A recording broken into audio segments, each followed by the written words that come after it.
요한계시록 22장 마지막 장 1절에서 5절을 가지고 계십니다. 1절에서 5절 다 같이 읽겠습니다. 또 그가 소정같이 말린 생명수의 강을 내게 보이니 하나님과 및 어린 양의 보호자로부터 나와서 길 가운데로 흐르더라. 강 좌우에 생명나무가 있어 12가지 열매를 맺게 달마다 그 열매를 맺고 그 나무 잎사귀들은 만국을 치유하기 위하여 있더라. 다시 저주가 없으며 하나님과 그 어린 양의 보호자가 그 가운데 없으니 그의 종들이 그를 섬기며 그의 얼굴을 볼 터이요 그의 이름도 그들의 이마에 있으리라. 다시 밤이 없겠고 뜬불과 햇빛이 절대 없으니 이는 주 하나님 그들에게 빛이 있습니다. 그들이 세세토록 구한 노릇 하리로다. 아멘. 할렐루야. 오늘도 참으로 좋은 날입니다. 좋은 일이 있을 줄 믿습니다. 할렐루야. 아니 전 새벽에 일어나시던가 왜 안 잠깐? 그러니까 지금 하나 지금 이제 오후 됐네. 오후.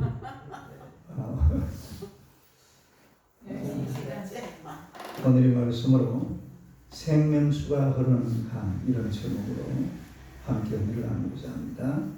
그럼 따라하겠습니다. 생명수가 흐르는 강. 생명수가 흐르는 강. 우리 성경을 보면 이 성경은 생과 사에 관한 매뉴얼입니다. 생과 사.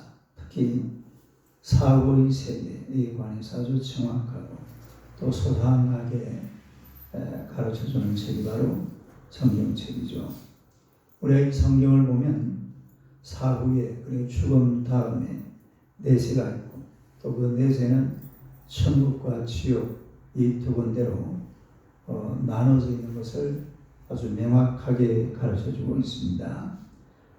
그렇기 때문에 인생의 종말이 오기 전에 미리 준비해서 천국에 들어갈 것을 권고하고 있는 그런 책이 바로 성경책이죠. 근데 우리가 이 천국과 지옥을 이렇게 선명하게 나누어놓은 이런 종교 또 이런 책 세상에 없어요. 불교에도 극락은 있지만 지옥 이야기하는 거 들어봤어요? 불교는 지옥 이야기는 안 해요. 극락만 있어요. 또 이슬람도 천당 가는 것만 생각합니다. 그 사람들은 지옥에 관한 명확한 개념이 없어요. 그냥 천당만 가는. 천당 가는데 누가 천당에 제일 잘 갈 수가 있냐면은 사람을 예수 믿는 사람들을 죽이는 그 사람들은 불교 이런 건 잘 몰라요. 이슬람 사람들은 원래 그런 종교가 그쪽에는 없었으니까. 하여튼 기독교를 못 살리거나 이런 사람들만 아주 천당에 쉽게 갈 수 있다. 그런 이야기인데 좀 이상하죠. 특별히 성경에 보니까 이 천국에 대해서 곳곳에 기록을 해놓고 있습니다. 그 중에서 가장 천국을 자세하게 기록해 놓은 성경이 요한계시록 21장, 22장이에요. 21장, 22장. 여기 보니까 이 천국을 가리켜서 새하늘과 새 땅, 새하늘과 새 땅, 또 거룩한 성, 새 예루살렘, 이렇게 증거를 해주고 있는데 이 새롭다, 이 새롭다. 이 천국은 그야말로 새 하늘, 새 땅. 이걸 한자로 말하면 신천신지. 그걸 요즘 누가 변형을 시켜가지고 신천지라 그렇게 얘기하는 분도 있는데, 그래서 이 새 하늘과 새 땅, 다시 말해서 새롭다라는 이게 뭐냐면은 인간의 언어로 그걸 누가 봤어요? 요한이 봤죠. 요한이 뭘 통해서 본 겁니까? 환상을 통해서 본 거예요. 그런데 이걸 갖다가 이제 인간의 언어로 표현을 하려고 하니까 표현이 될까요? 안 될까요? 표현이 안 되죠. 표현이 안 되는데 그 안 되는 표현을 억지로 꽤 맞춰놓은 게 그게 이제 새하늘과 새 땅이라 그런 얘기인데, 그래 새롭다라는 것은 그야말로 인간의 언어로 더 이상 표현할 수 없는 그런 상태를 얘기를 하고 있는 것입니다. 그래서 사도 요한계시록에서 이 새하늘과 새 땅, 다시 말해서 천국을 눈으로 환상을 통해서 봤지만 이걸 최대한 인간적인 언어로, 영어로 풀어내는 것이 거의 대부분 보니까 상징적으로, 다르게 상징적으로 어떻게 표현을 해요? 상징적으로. 그러니까 이걸 어떻게 표현을 하고 싶은데 그 당시 헬라어 또 히브리어, 아람어 이런 언어를 가지고는 표현이 불가능해요. 표현이 되겠어요? 안 되겠어요? 네. 그러니까 한글이 쉬울까요? 헬라어가 쉬울까요? 헬라어가 훨씬 쉽습니다. 한글은 엄청 복잡해요. 세계에서 제일 배우기 어려운 말이 뭔지 아세요? 한글이에요. 비스무리하다 이러면 그 헷갈리는 거예요. 비슷하다는 되는데 비슷하다, 비스무리하다, 희다 이러면 돼. 희끄무리하다 이러면 아무도 이해를 못하는 희끄무리하다. 그런 언어를 서양사 외국 사람들이 배우려고 하면 상당히 어렵죠. 아무튼 이 천국을 인간의 언어를 가지고 표현한다고 최대한 표현한 게 바로 요한계시록입니다. 요한계시록이고 또 그렇게 표현하다 보니까 주로 상징적으로 표현된 것을 볼 수가 있습니다. 첫째로 이 천국의 모습을 볼 수가 있는데 천국의 모습은 생명수가 흐르는 강 같아요. 따라서 생명수가 흐르는 강. 하늘에는 천국에는 뭐가 없다고 그랬죠? 이것저것 없지만 또 특별한 우선에 바다가 없어요. 뭐가 없어요? 천국에서 바다가 필요할까요? 필요 안 할까요? 없어요. 천국에는 바다가 필요 없죠. 그러니까 바다 대신에 생명수 강이 흐르는 그런 것이 바로 천국임을 알 수가 있는데 이 강으로 이 천국을 사도 요한이 강으로 표현을 하고 있습니다. 그러니까 이 강도 그냥 강이 아니라 수정처럼 맑은 물이 흐르는가? 뭐처럼? 1절 한번 봅시다. 1절 한번 읽어봐요. 시작. 또 그가 수정같이 맑은 생명수의 강을 내게 보이니 하나님과 및 어린 양의 보호자로부터 나와서. 그러니까 수정처럼 맑은 물이 흐르는 강. 시작. 수정처럼 맑은 물이 흐르는다. 그러니까 이 천국은 생명수가 흐르는 강과 같다 이 말이에요. 생명수가 흐르는 강과 같다. 2절도 봅시다. 2절 한번 읽어봐요. 시작. 길 가운데로 흐르더라. 강 좌우에 생명나무가 있어 12가지 열매를 맺되 달마다 또 열매를 맺고 그 나무 잎사귀는 만국을 치유하기 위하여 있더라. 할렐루야. 강. 여러분 우리 인류 역사도 저 지나간 시대를 돌아보면 세계 역사가 이 어디에서 시작이 되느냐? 주로 강가에서 시작이 됩니다. 어디에서 시작이 돼요? 강가에서. 강가에 뭐가 있습니까? 물이 있습니다. 사람에게 사실은 물만큼 중요한 게 없죠. 그래서 인류 역사 최초 문화를 가리켜서 메소포타미아 문화라고 그러죠. 따르면 메소포타미아. 이 메소포타미아 문화를 인류 최초의 문명이라고 그러는데 이게 어디서 있었냐면 티그리스가 유브라데가 따르면 티그리스 유브라데. 여기 창세기 나오잖아요. 창세기 2장 한번 봅시다.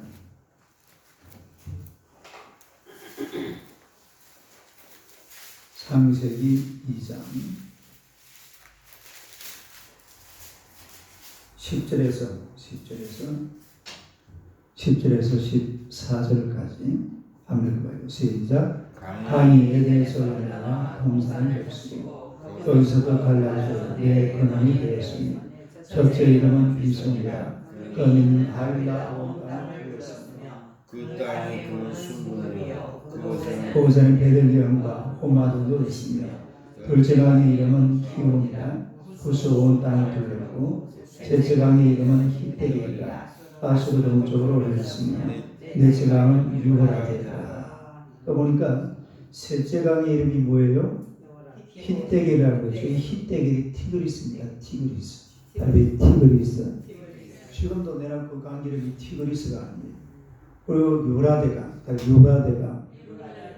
티그리스 유브라데강은 그 갈대아 우르가 있는 곳이죠. 그래 위로는 티그리스, 아래는 유브라데. 요 밑에 보면은 갈대아 우르가 나와요. 그리고 위로 쫙 올라가면은 하란이 나와요. 그 누가 살던 곳이에요? 아브라함이 살던 곳이죠. 그러니까 인류 최대 곱창지대가 바로 그 지대였습니다.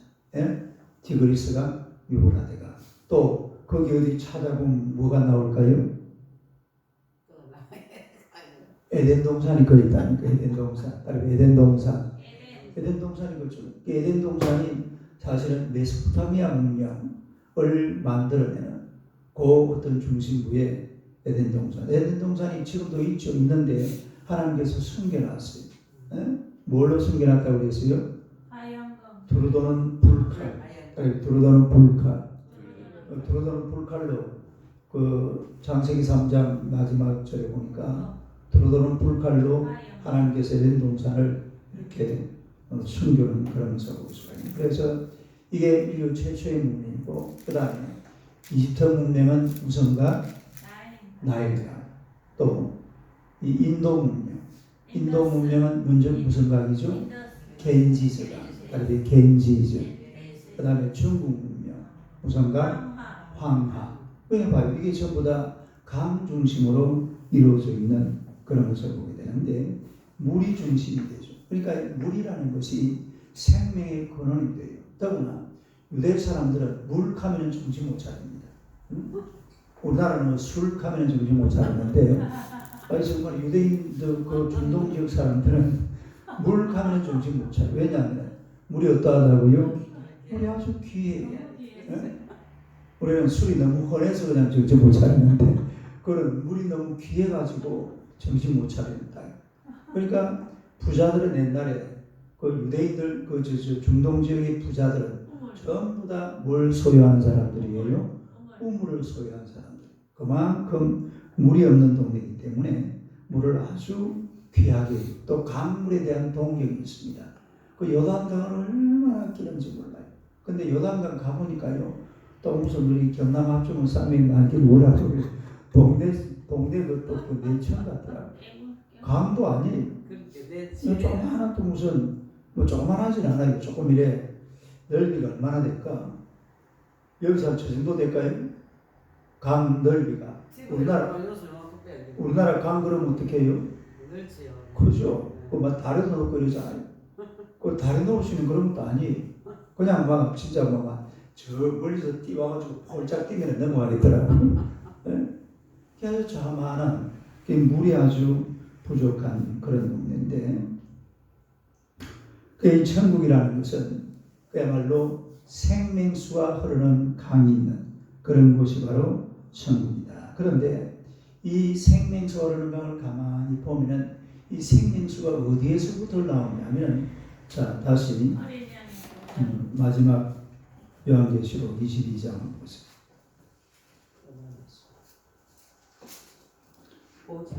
예, 그렇죠. 1절을 다시 한번 읽어보세요. 1절 시작. 또 그가 소정같이 맑은 생명수의 강을 내게 보이니 하나님과 및 어린 양의 보호자로부터 나와서. 이 생명수가 어디서 나온다고요? 하나님과 및 어린 양의 보호자. 그러니까 어린 양의 보호자로부터 나오는 이 강물이 바로 생명수 강물인 줄로 믿습니다. 우리가 성경에 보면은 또 이 강물이 한 번 흘러나오는 데가 있어요. 어디예요? 생각 안 나요? 에스겔서 한번 찾아보세요.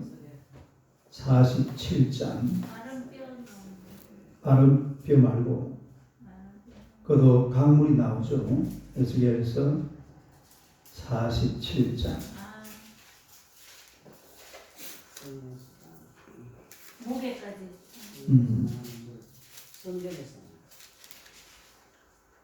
에스겔서 47장 그 1절 봅시다. 1절 2절 1227페이지 1절 2절요. 한번 읽어봐요. 시작.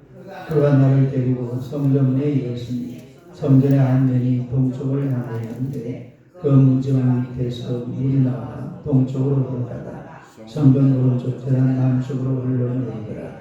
그가 또 나를 데리고 홍문으로 나아가서 바깥길로 꺾여 동쪽을 향한 바깥물에 이르시기로 혼적 물이 그 오른쪽에서 서며 나오더라. 이래가지고 얼마를 점량을 하죠? 1천척을 점량하니까 물이 어디까지 와요? 발목. 그 다음에 돌진적하니까 무릎. 그 다음에 돌진적하니까 허리. 그 다음에 1천척 점량을 하니까 아주 깊은 강물, 헤엄칠 수 있는 그런 물이 되었다 그랬는데, 이 강물도 보면은 그야말로 은혜의 강물입니다. 은혜의 강물. 어디에서 흘러나왔어요? 제단 성전에서 성전 문지방에서 흘러나오는 그런 은혜의 강물. 이게 나중에 그 아라바강이 사해강을 요단강이 되고 사해 바다를 말하는데 그 사해를 소생시키는 그런 장면들을 볼 수가 있습니다. 그래서 하늘나라 생명수가 흐르는 강, 이 강물이 어디에서 흘러나오는 거니까 하나님과 및 어린 양의 보좌. 따라서 하나님과 및 어린 양의 보좌. 하나님과 및 어린 양의 보좌. 거기에서 그러니까 이 강물은요, 사실은 하나님과 어린 양 예수의 보혈의 강입니다. 보혈의 강. 보혈의 강. 보혈로 말미암아 흐르는 생명수 강물을 말하는 거예요. 또 이 물이 우리가 요한복음 한번 찾아볼까요? 요한복음 7장 37절 38절.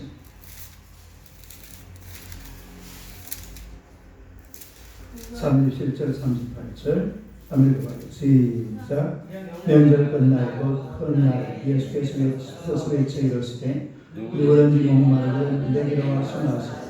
나를 믿는 자는 성령의 이름과 같이 그 배에서 생수의 강이 흘러나오리라 하시니. 할렐루야. 여러분도 성령의 강수를 따르게 성령의 강수. 우리 배에서 생수의 강이 흘러넘쳐. 그 뭐라고 그랬어요? 배에서 생수의 강이 흘러나오리라. 사람이 그렇잖아요. 뭐가 강해야 돼요? 배심이 좋아요. 배심이 좋아야 된다. 이 배심, 우리 배에서 생수의 강물이 흘러넘쳐야 될 줄로 믿습니다. 이 강물은 성령의 강물. 이게 종합을 해보면은 하나님과 및 어린 양 보좌에서 흘러나오는 생명수 강물, 또 에스겔이 그 환상 중에 본 또 무슨 강? 은혜의 성전 문지방에서 흘러나오는 은혜의 강, 또 요한복음에 있는 그 배에서 흘러나오는 생수의 강. 할렐루야. 그러니까 이런 것들이 전부 다 생명수, 다시 말해서 생명을 말합니다. 생명. 따르게 생명수 강. 그래, 생수의 강이라는 것은 생명수 강을 말하는 거죠. 다시 말해서 천국이라는 것은 생명이 풍성한 곳입니다. 따르게 생명이 풍성한 곳. 생명이 충만한 곳. 할렐루야. 그러니까 우리가 이 땅에서 살아가는 동안에 천국을 사모하는 하나님의 백성들은 생명이 풍성한 이런 삶을 살아야 될 줄로 믿습니다. 생명이 다 죽어가면 안 돼요. 생명이 막 풍성해가지고 하나님 앞에 눈이 반짝반짝거리면서 아주 열정적으로 살아가는 그런 모습을 하나님 앞에 보여드려야 될 줄로 믿습니다. 여러분, 사람들이요, 제가 이번에 우리 노회 교육자들, 서울 서구노회 교육자들 같이 이래 제가 서기가 돼가지고 어디라고 설악산에 간다고 갔다가 그때 막 설악산이 절정이 돼가지고 전국의 사람들이 그쪽으로 다 몰려왔나 봐요. 그래서 설악산에 가지를 못했어요. 뭐라고 하는 거 케이블카를 타려고 하니까 4시 50분에 케이블카를 타야 된대. 그러면 뭐 저녁 다 돼버리고 오는 시간도 이래서 설악산에 못 가게 돌아왔는데, 사람들이 요즘 이래 뭐 어디 가려고 그러면 어디 좋은 데 없나, 단풍놀이 좋은 데 갈 데 없나 이런 거 막 무르사고 샀잖아요. 좋은 데를 찾습니다. 봄 되면은 또 어디 좋은 데 가려고 그러고 여행지 어디 좋은 데 가고 우리가 이런 데를 찾아다니는데 그래서 이런 말을 써요. 이상양, 따라서 이상양이라는 말을 썼죠. 아주 무릉도원 이런 거 있잖아요. 따라서 무릉도원. 영어로 하면 유토피아. 근데 여러분 유토피아라는 말이 무슨 말인지 아세요? 유토피아? 유토피아가 이게 뜻이 뭐냐면은 no place, 그 다음에 nowhere, 딱 no place, nowhere. 이게 무슨 말이에요? 없는 곳이라 이 말입니다. 아무데도 없다. 그러니까 우리가 유토피아, 이상양 이러는데 유토피아라는 나라, 또 이상양, 무릉도 있어요, 없어요? 없어요. 이 서양 사람들은 정확하게 표현한다고 해요. No place, nowhere. 이게 어디에도 없는 땅을 말하는 거죠. 무릉도원이 있어요? 유토피아가 있어요? 없어요. 그런데 그곳이 있는 곳이 있습니다. 그곳이 어딘 거 아니까 바로 천국인 줄로 믿습니다. 어디에 있다고? 바로 천국. 이 세상 사람들은 막 이상형을 찾아가고 야 멋있게 하면 단풍놀이 갈 데 없냐? 그래서 사실은 이번에 저 내장산 가려고 그랬어요. 내장산 가보셨어요? 아니면 내장산 가보셨어요? 우리나라에서 단풍이 제일 아름다운 곳이 내장산입니다. 고래 단풍나무를 막 심어놨기 때문에 심어놓은 단풍나무가 산에 막 쫙 이렇게 펼쳐져 있으니까 아주 아름다운 곳인데 그래서 이런 곳을 찾아가고 애를 많이 씁니다만 사실은 세상에 이런 이상향이나 유토피아나 무릉도원이나 이런 것은 nowhere, no place 이거는 없다 이 말이에요. 없는 곳이라는 뜻이. 하지만 이런 곳이 실제로 있는데 그곳이 바로 에덴 동산이고 천국인 줄로 믿습니다. 그러니까 사람들이 살고 있는 이 세상에서 이상향을 찾아가려고 그러면 이상향은 없고 어떤 곳이 있는지 아세요? 이상한 곳이 있습니다. 이상한 곳. 따라서 이상한 곳. 이상향은 없어요. 유토피아도 없고 파라다이스도 없고 그러나 이것이 모조리 하나님 나라 천국에 오면은 우리가 만나게 될 줄로 믿습니다. 그래 세상에서 그런 거 찾지 말고 날마다 마음 기쁜 곳에서 천국을 사모하며 사는데 뭘 사모하면 돼요? 천국을 사모하고 천국을 그리면서 하나님 내 가정이 천국이 되게 해달라고 내 나라가 에덴 동산이 되게 해달라고 뭐 이상의 유토피아 공산주의가 원래 막스 레닌 이런 사람들이 나오면서요 막 연설을 하면서 막 내가 여러분에게 천국을 만들어 드리겠다. 무산자 공산 사회 정말 인간이 살아갈 수 있는 가장 이상적인 사회를 한번 만들어 주겠다고 했는데 오히려 나를 어떻게 해버려요? 나를 망쳐버리고 말이죠. 사회주의 공산주의는 나를 망쳐버려. 그러면 하면 안 돼요. 그런데 막 엄청나게 선전하잖아요. 막 그냥 사람이 살 수 있는 가장 이상적인 세상을 한번 만들어 보겠다. 이래가지고 나라 완전히 망쳐버리죠. 그런 이상적인 나라는 천국에 있는 줄로 믿습니다. 그러니까 날마다 사람들이 천국을 사모하면서 요한계시록에 나온 이런 천국을 머릿속에 싹 그래 그저께 그랬잖아요. 요한계시록 그 새 예루살렘 이런 땅을 보면 가장 아름다운 찬란한 빛이 나옵니다. 따라서 가장 아름다운 빛 그리고 가장 아름다운 디자인. 요즘 이 시대가 사실은 디자인 시대잖아요. 그리고 피처리 시대. 근데 이런 게 이미 사도 요한은 2000년 전에 이런 걸 다 요한계시록 안에 이야기해 놨다니까요. 옛날에 그 이건희 삼성그룹 회장이 한 번 그랬잖아요.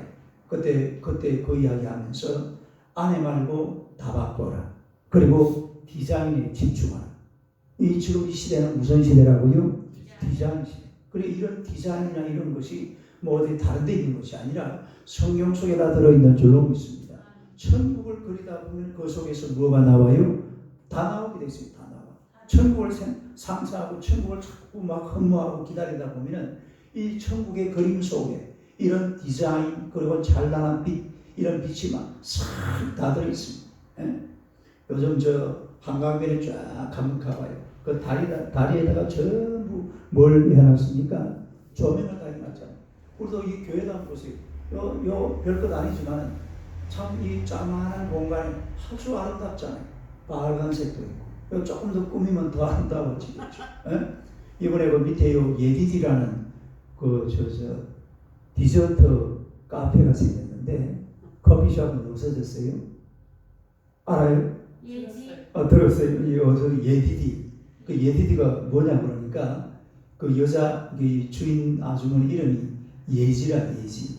원래 예지 디저트 이래 되는데 그냥 예지디 하려니까 이상해서 예디디라고 했다. 근데 우리 앞에 그 문에다가 요 문을 새로 고쳐놨는데 아주 깔끔하게 디자인을 잘 해놨더라. 그러니까 지금 이 시대가 바로 이런 시대입니다. 그런데 이런 디자인이나 찬란한 빛이나 이런 것이 알고 보면 사람 머릿속에 있는 게 아니라 이게 천국이 있어요. 천국에. 어디에 있다고요? 그래서 자꾸 천국을 그리다 보면은 이 시대가 나오는 거예요. 네? 천국을 자꾸 생상을 하다 보면은 이 세상에서 가장 앞장서서 나아가는 그런 사람이 될 수밖에 없습니다. 왜 그러냐면 이 성경 속에 지금 이 시대가 추구하는 것들이 전부 다 들어있거든요. 색깔도 들어있고 빛도 들어있고 디자인도 들어있고 천국이라는 것을 사실 이 요한계시록 21장, 22장을 우리 한번 자세하게 한번 풀어서 좀 더 길게 시간을 이거 설교 다 하려고 그러면요. 저 요한계시록 21장으로 설교 다 하려고 그러면 한 6개월 걸립니다. 21장 한 장만 해도. 거기 막 보석 이름 많이 나오잖아요. 보석 이름 나오는 거 전부 하나하나씩 다 하고 설교하면 저번에 한번 했잖아요. 주일 오후 시간인 건지. 네. 그러니까 천국이 그만큼 아름답고 멋진 나라. 그러니까 오늘도 이 새벽에 하나님 나라 천국을 마음속에 깊이 상상을 하면서 그리고 저 천국을 거기다 놔두지 말고 또 내 상상 속에 놔두지 말고 이걸 어디로 가지고 와야 된다고? 내 가정으로 가져오고 내 집으로 내 회사로 내 살고 있는 삶의 현장으로 이 천국을 그냥 끌고 내려와야 돼. 천국을 어떻게 한다고? 끌고 내려와서 내 삶 속에 적용을 시키고 우리나라 대한민국도 천국처럼 만들어가는 그런 성도들이 되시기를 주님의 이름으로 축원합니다. 기도하겠습니다. 하나님 우리 아버지 은혜를 감사합니다. 우리를 이 땅에 살게 하시고 또 우리가 이 땅에서 헌무하고